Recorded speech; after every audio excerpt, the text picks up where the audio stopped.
السلام علیکم ورحمۃ اللہ وبرکاتہ۔ آج میں آپ کو حضرت نوح علیہ السلام کے بارے میں بتاؤں گی۔ حضرت نوح علیہ السلام کا لشکر تھا، بعد نوح نام ہوا، اس واسطے کہ وہ اپنی قوم پر بہت نوحہ کیا کرتے تھے۔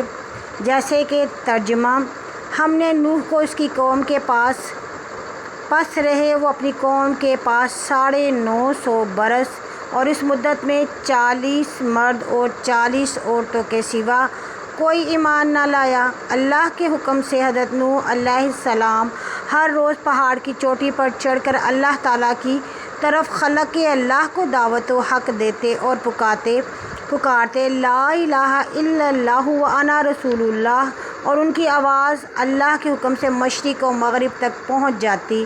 اس وقت کے مرد لوگ اس کلمہ کی آواز سن کر انگلیاں اپنی کانوں میں ڈال لیتے، اور بعض ملعون کپڑے سے اپنے منہ کو چھپا لیتے، اور بعض کافر یہ آواز سن کر بھاگ جاتے اور چپکے ہو رہتے۔ جبکہ وہ ان مردوں کو اللہ کی طرف دعوت دیتے، وہ سب کے سب بے ادبی سے حضرت نوح پر ہاتھ چلاتے اور مارتے مارتے بے ہوش کر دیتے، اور جب وہ ہوش میں آتے تو پھر پکار کر بولتے: اے لوگو، تم کہو اللہ وحدہ لا شریک ہے اور نوح برحق رسول ہے۔ ایک روز کا ذکر ہے، حضرت نوح علیہ السلام کے گلے میں کافروں نے رسی ڈال کر کھینچا تو اس صدمے اور تکلیف سے حضرت نوح علیہ السلام 3 روز شدید بے قرار رہے، پھر بھی دعوت اللہ دیتے رہے اور کسی قسم کی کوئی کوتاہی نہ کی، اور اللہ کے واسطے تکلیفیں اٹھائیں، خلق اللہ کو دعوت دی، یہاں تک کہ طوفان کی نوبت آ گئی۔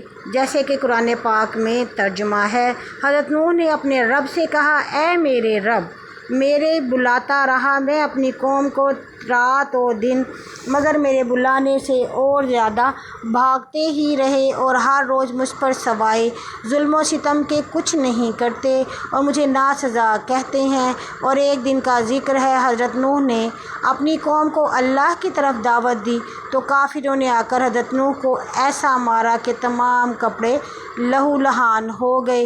تب ان کی بیوی جو کہ کافرہ تھی کہنے لگی: اے قوم، حضرت نوح دیوانہ ہوئے ہیں، تم اتنا مارو جو وہ کہتا ہے اپنے دیوانے پن سے کہتا ہے اور جو کچھ نہیں جانتا۔ حضرت نوح نے اپنی بیوی سے جب یہ باتیں بے ادبی کی سنی، تب حضرت نوح نے آسمان کی طرف منہ کیا اور رو رو کر کہا، جیسے کہ قرآن پاک میں ارشاد ہے: پھر اس نے پکارا اپنے رب کو کہ گھر گیا ہوں کافروں میں، اور تو میرا بدلہ ان سے لے۔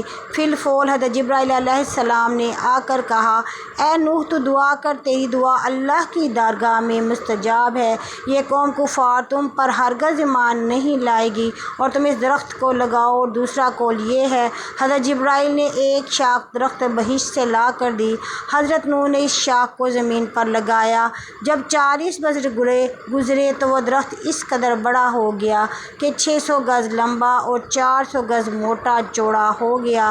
اس 40 برس کے اندر تمام بیویاں ان کافروں کی بھانج تھیں، اور نسلیں ان کی منقطع اور باقی عذاب الہی سے معذوب ہوئیں۔ سبب اس کا یہ ہوا کہ وہ اپنے بیٹوں کو حضرت نوح کے پاس لے جا کر بولے کہ اے لڑکو، تم اس کو دشمن جانو اور اس کی بات نہ مانو، اس کو ہمیشہ ذلیل و خوار کیجیو کہ وہ دیوانہ ہے۔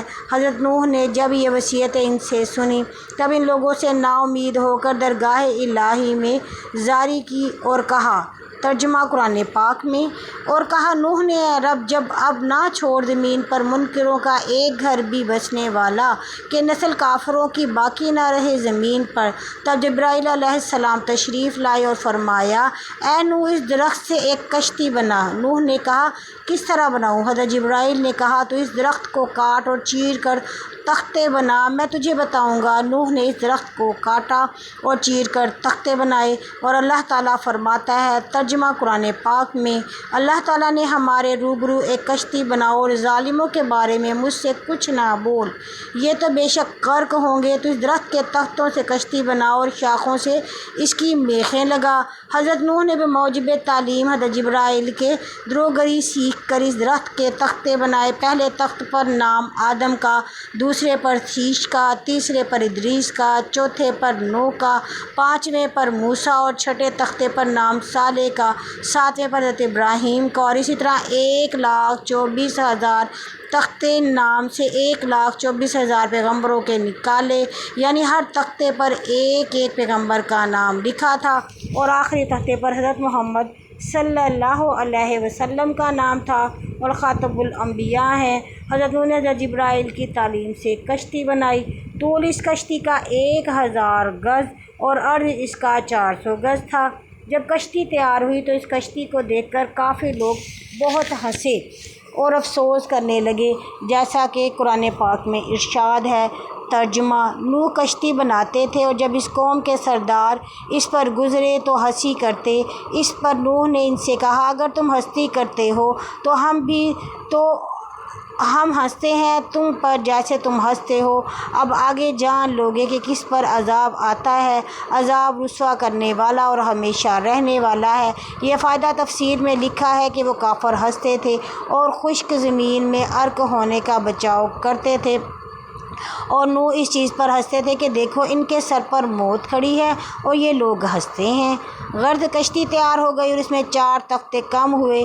حضرت نوح نے حضرت جبرائیل سے کہا تو جبرائیل علیہ السلام نے کہا، حضرت محمد صلی اللہ علیہ وسلم خاتم الانبیاء ہیں۔ 4 تختے ان کے 4 دوست کے نام ان کے ہیں، ابو بکر صدیق، عمر بن خطاب، عثمان غنی اور علی رضوان اللہ اجمعین کے نام سے لگانا چاہیے، تو پھر اس کشتی تمہاری اللہ کے فضل سے محفوظ رہے گی اور نجات پائے گی۔ جس مومن کے دل میں حضرت محمد صلی اللہ علیہ وسلم کی محبت اور ان کے چارے یار کی محبت ہوگی وہ آتش دوزخ سے نجات پائے گا۔ اور فرمایا، اے نوح، دریائے نیل میں ایک درخت ہے، کسی کو بیچ کر وہاں سے منگوا اور اس کے 4 تختے بنا، 4 یاروں کے نام نکال کر اس میں لگا دو۔ تب نوح علیہ السلام نے اپنے بیٹوں کو کہا، انہوں نے نہ مانا اور بولے کہ عوج بن انق کو بیچ دو کہ وہ ہم سے قوت زیادہ رکھتا ہے اور اس کی راہ میں خوب جانتا ہے۔ اس وقت حضرت نوح نے عوج بن انق کو بلوایا اور کہا کہ فلانے درخت کو دریائے نیل سے لائے گا تو میں تجھ کو کھلا کر آسودہ کروں گا۔ عوج بن انق نے کہا، تم میرے ساتھ عہد کرو۔ حضرت نوح نے اس سے عہد کیا، پس عوج بن انق نے جا کر اس درخت کو جڑ سے اکھاڑ ڈالا۔ تب حضرت نوح نے 3 روٹیاں جو کی نکال کر اسے کھانے کو دیں۔ عوج بن انق انہیں دیکھ کر ہنس دیا اور بولا، اے نوح، میں 12,000 روٹیاں ایک وقت میں کھا لیتا ہوں اور میں اپنے کھانے کا کیا حساب دوں؟ یہ 3 قرض جو مجھ سے کیا ہوگا؟ اور ایک خبر میں بتایا گیا کہ عوج بن انق بھراکل شرب سے کبھی بھی سیر نہ ہو سکا۔ حضرت نوح نے کہا، اگر تو شکم شیری چاہتا ہے تو بسم اللہ پڑھ کر کھا۔ تب اس نے بسم اللہ پڑھی اور کھانا شروع کیا۔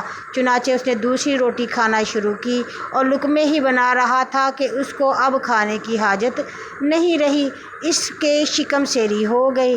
بعد حضرت نوح نے اس درخت سے 4 تختے نکال، اول بنام ابو بکر صدیق، دوسرا عمر بن خطاب، تیسرا عثمان غنی اور چوتھا حضرت علی کرم اللہ وجہہ کے نام سے لگائے، اور ان 4 تختوں کے لگانے سے کشتی تیار ہو گئی۔ اس کے بعد جبرائیل علیہ السلام نے فرمایا، اے نوح، تو بیت المعمور کی زیارت کر لے، اللہ تعالیٰ اس کو اٹھائے گا۔ جب وہ زیارت کر کے آئے تب اس فرشتوں نے آسمان چہارم پر اٹھا لیا۔ ترتیب بعد نظام کشتی کا کرنے لگے اور اس میں 7 طبقے تھے۔ اول طبقے میں تابوت آدم، دوسرے میں نوح مومنوں کے ساتھ، تیسرے طبقے میں پرندے اور چوتھے میں درندے اور 5ویں میں چرندے اور چھٹے میں ہر جنس کی چیزیں اور 7ویں میں میوے رکھے۔ حضرت جبرائیل علیہ السلام نے فرمایا اے نوح علامت طوفان یہ ہے کہ تمہارے گھر کے تنور سے گرم پانی ابلے گا۔ تب ایک روز ان کی بیوی روٹی پکاتی تھی، تنور سے گرم پانی ابل پڑا، جلدی سے ان کی بیوی نے ان کو خبر دی۔ اس آیت کی ترجمہ قرآن پاک میں یہاں تک کہ پہنچا حکم ہمارا اور جوش مارا تنور نے، کہا ہم نے چڑھا لو اس پر ہر قسم کا جوڑا اور اپنے گھر کے لوگوں کو مگر جس پر کہ پہلے پڑ چکی تھی بات، اور جو ایمان لایا ہو اور نہیں ایمان لائے تھے مگر تھوڑے سے۔ حضرت جبرائیل علیہ السلام نے فرمایا اے نوح ایک ایک جوڑا ہر جانور کا کشتی میں رکھ لو۔ حضرت نوح علیہ السلام نے کہا کوئی جانور مشرق میں تو کوئی مغرب میں ہے، میں کیوں کر ان کو اکٹھا کروں؟ بس اللہ کے حکم سے جس کی نسل رہنی مقدر تھی اس جانور کا کشتی میں جوڑا رکھ لیا، اور گھر والوں میں سے جس پر بات پڑ چکی تھی یعنی بیٹا اور اس کی ماں ڈوبی، اور صرف 3 بیٹے بچے جن کی اولاد ساری خلقت ہے۔ اور تنور بھی حضرت نوح کے گھر میں تھا جو حقیقت میں طوفان کا نشان بنا رکھا تھا۔ جب اس تنور سے گرم پانی ابلے تب کشتی میں سوار ہو جانا۔ یہ فائدہ مترجم نے بحوالہ تفسیر لکھا ہے، اور دوسری روایت میں ہے کہ کشتی میں 3 طبقے تھے، اول طبقے میں پرندے، دوسرے میں نوح ماں اپنے تمام مومنین، اور تیسرے میں 4 پائے فرزندان کے نام ہیں سام، حام، یافس۔ سب کے سب کشتی میں سوار ہوئے، اور ایک بیٹا ان کا کنعان ماری غرور کے جدا ہو کر پہاڑ پر چڑھ گیا اور کہا میں ہرگز تیری کشتی میں سوار نہ ہوں گا، ہرچند حضرت نے اس کو پکارا اے کنعان تو بے کشتی ہلاک ہو جائے گا اور ہمارے ساتھ کشتی میں بیٹھ جا۔ ترجمہ قرآن پاک میں پکارا نوح نے اے بیٹے کو، اور وہ ہو رہا تھا کنارے کہ اے بیٹے سوار ہو جا ہمارے ساتھ اور مت رہ ساتھ منکروں کے۔ اس نے جواب دیا ترجمہ کہ میں کسی پہاڑی پر چڑھ جاؤں گا اور وہ پہاڑ مجھے پانی کے سیلاب سے بچا لے گا۔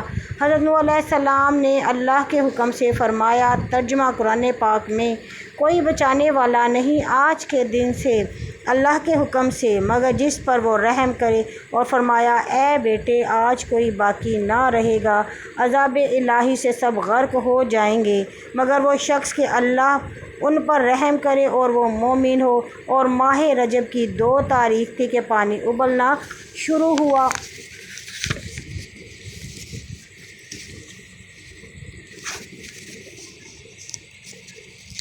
اس کے بعد ترجمہ قرآن پاک میں ہم نے کھول دیے دھانے پانی کے ریلے سے اور بہا دیے زمین سے چشمے، پھر مل گیا پانی ایک کام پر جو ٹھہرا تھا، آسمان سے گرم پانی برسا، زمین سے سرد پانی ابلا، یہاں تک کہ پہاڑوں کے اوپر 40 گز پانی بلند ہوا، اور جس پہاڑ پر حضرت نوح کا بیٹا تھا اس پر بھی پانی جا پہنچا۔ یہ کیفیت دیکھ کر حضرت نوح کو شفقت پدری دل میں آئی، کچھ دیر میں مارا جائے گا۔ تب آپ نے اپنا منہ آسمان کی طرف کیا اور اللہ تعالیٰ سے درخواست کی اے میرے رب تو نے وعدہ کیا تھا میرے ساتھ تمہارے اہل بیت کو ہلاک نہ کروں گا، اب یہ میرا بیٹا کنعان مارا جائے گا۔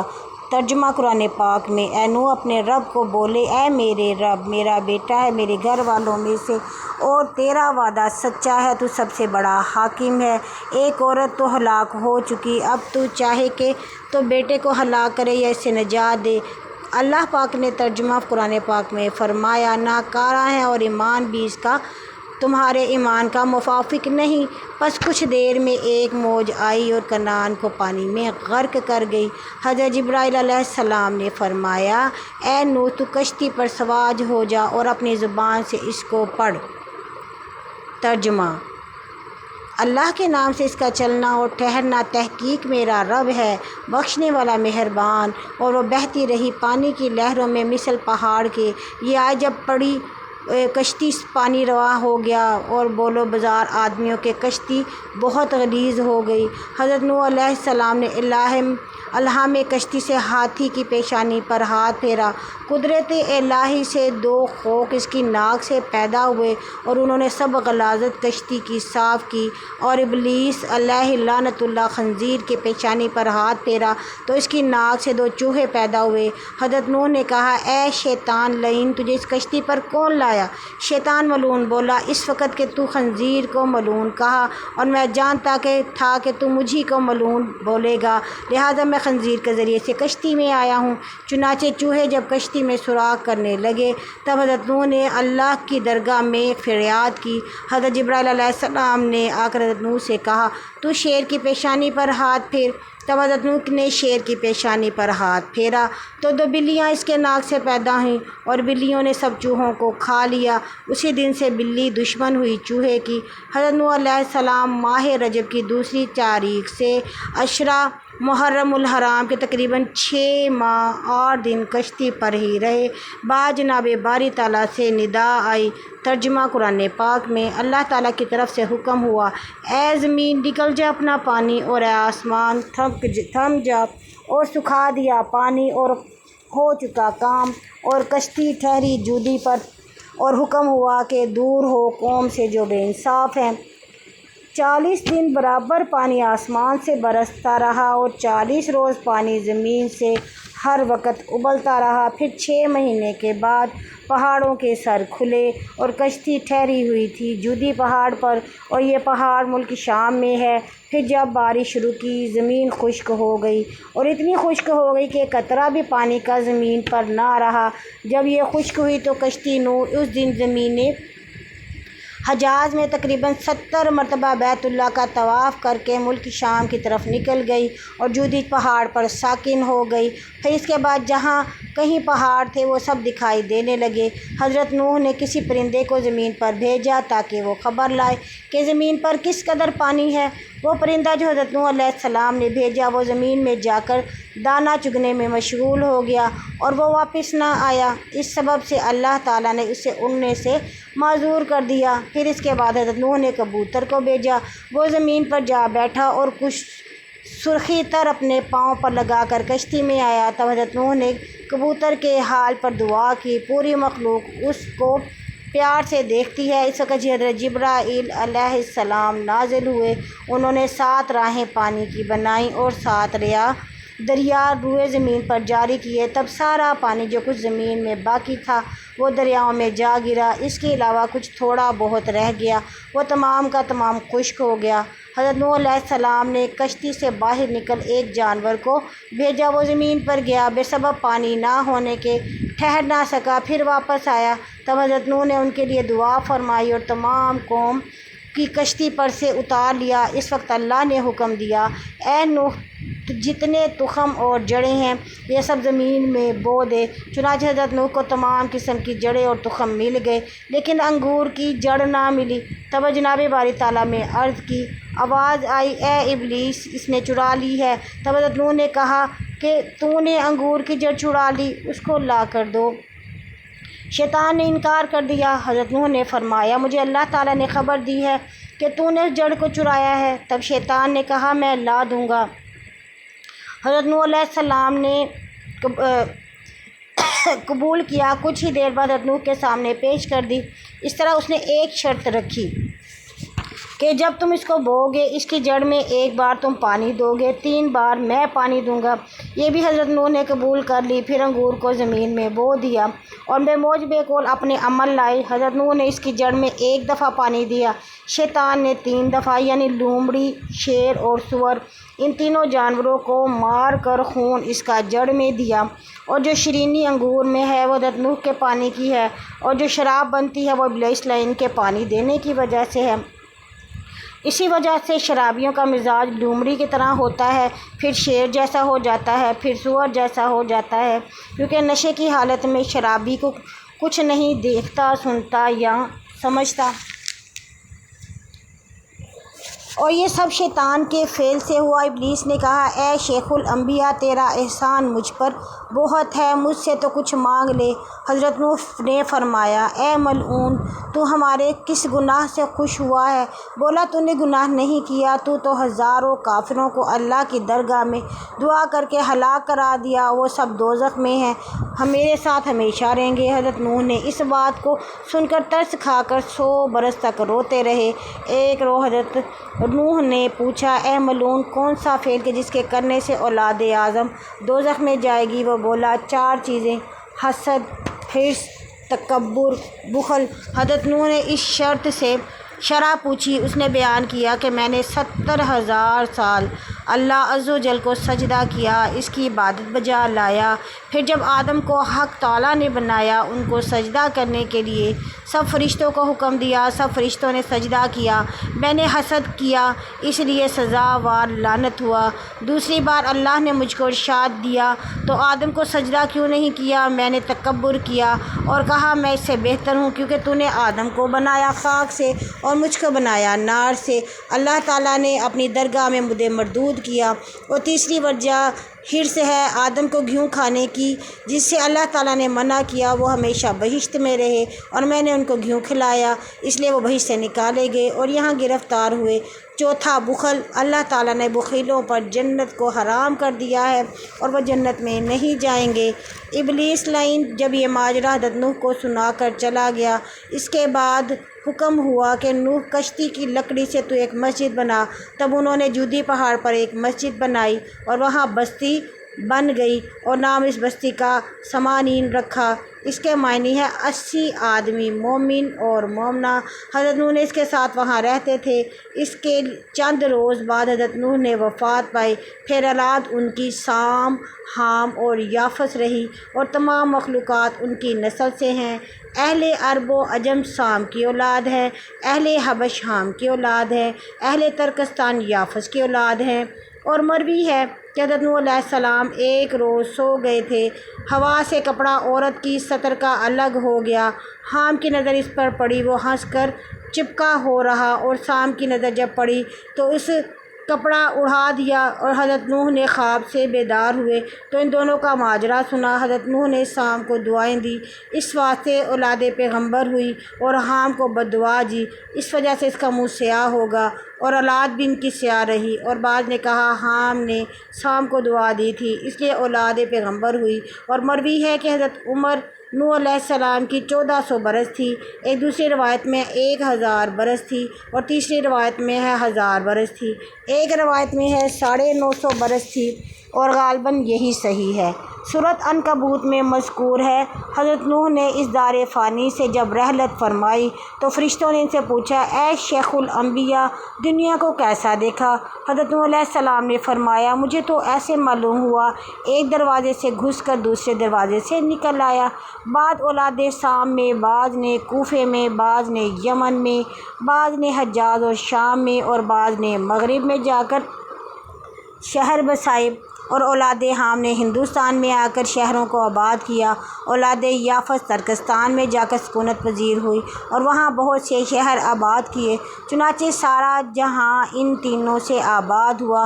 سب سے پہلے شیطان علیہ لعنت اللہ نے ہندوستان میں آ کر لوگوں کو بت پرستی کی راہ دکھائی، پھر اس کے بعد ترکستان میں جا کر لوگوں کو بت پرستی سکھائی، اس کے بعد عرب میں جا کر لوگوں کو گمراہ کیا۔ ایک بادشاہ جس کا نام اس ملک عرب میں جرہم تھا، وہ قد و قامت میں 400 گز بلند تھا، تمام ملک عرب اس کا مطیع تھا۔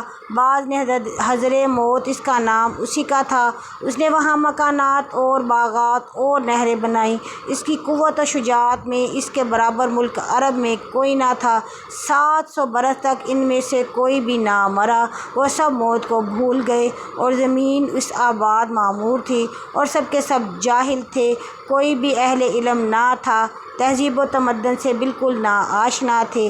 ایک دن شیطان ان کے پاس آیا اور ان لوگوں سے کہا، تم لوگ کس کی پرستش کرتے ہو؟ ان لوگوں نے شیطان سے کہا، ہم لوگوں کو کچھ بھی علم نہیں، کس معبود کی پرستش کریں؟ یہ بات کہہ کر لوگوں کو شیطان نے کہا، میں تم کو بتاؤں جس کی کہ تمہارے باپ دادا پرستش کرتے تھے۔ تب شیطان علیہ لعنت نے ان لوگوں میں سے چند کو لے کر خطہ ہندوستان آیا اور وہ وہاں کے رہنے والوں کو پرستش کرتے ان لوگوں کو دکھائے، پھر اچھے طور پر بت پرستی کی تلقین کی اور پورا طریقے سے بت پرستی کا عادی بنایا، اور وہ لوگ یہی شیطان کے ہمراہ ہندوستان آئے تھے، وہاں سے ان 5 بتوں کو اٹھا کر اپنے گھر لے گئے، جیسے کہ ترجمہ قرآن پاک میں بولے نہ چھوڑیو اپنے ٹھاکروں کو، یعنی ودو، سوا، یغوث اور ملعوق کو اور نصر کو، اور یہ سب کے سب اس کو پوچھتے ہیں اور تمام عالم بت پرست ہو گیا۔